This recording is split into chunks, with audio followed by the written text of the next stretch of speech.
In the quiet town of Enyanam, nestled between shadowed forests and winding rivers, there was a tale no elder liked to repeat. Not because they forgot, but because they remembered too well.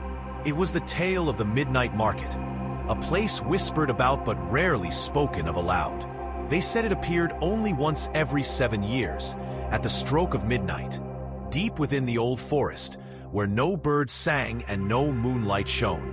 A market not for the living, nor the dead, but for those caught between. Those who carried secrets too heavy for the earth to bear.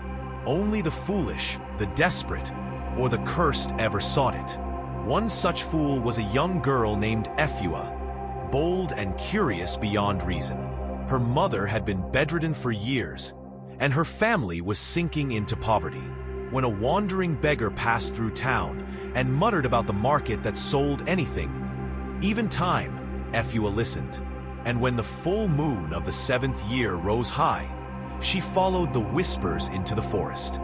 The deeper she went, the colder it became. Trees leaned over her like listening giants. The air grew thick, heavy with scents she could not name. Burning herbs, ancient incense, something metallic, like blood. Then, just as the clock struck 12, the darkness peeled away, and there it was, the midnight market. Stalls floated above the ground, lit by candles that burned blue. Vendors with veiled faces called out offers in voices that echoed backward. One sold memories in jars. Another sold dreams caught in webs. But Efua searched for the stall that sold healing. She found an old woman cloaked in bones and feathers. "I need to heal my mother," Efua said, trembling. "I'll pay whatever it takes."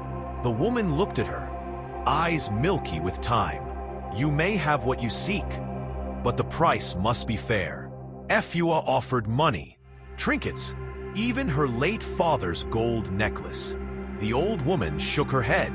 "The market does not trade in gold," she hissed. "We deal in what matters." Efua stood silent. "Your voice," said the woman. "Give it to me." Efua hesitated. Her voice, her storytelling, her laughter, her identity gone? Still, for her mother, she nodded. The woman placed a black bead in her hand. "Crush this over your mother's heart before sunrise." As soon as Efua left the market's glow, her voice vanished like breath on cold glass. She ran home, crushed the bead, and watched in awe as her mother awoke, healthier than she had ever seen her. The sickness vanished. But from that day on, Efua never spoke again. Years passed. Her mother flourished.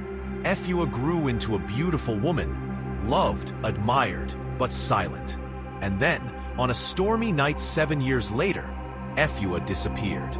Some say they saw a shadow walking toward the forest at midnight, a smile on her lips. Others say she became part of the market, now one of the veiled vendors, trading silence for miracles. No one knows for sure, but when the 7th year returns and the moon shines full, mothers hold their children close, and the wise whisper, "Be careful what you ask for in the midnight market. Every blessing hides a curse."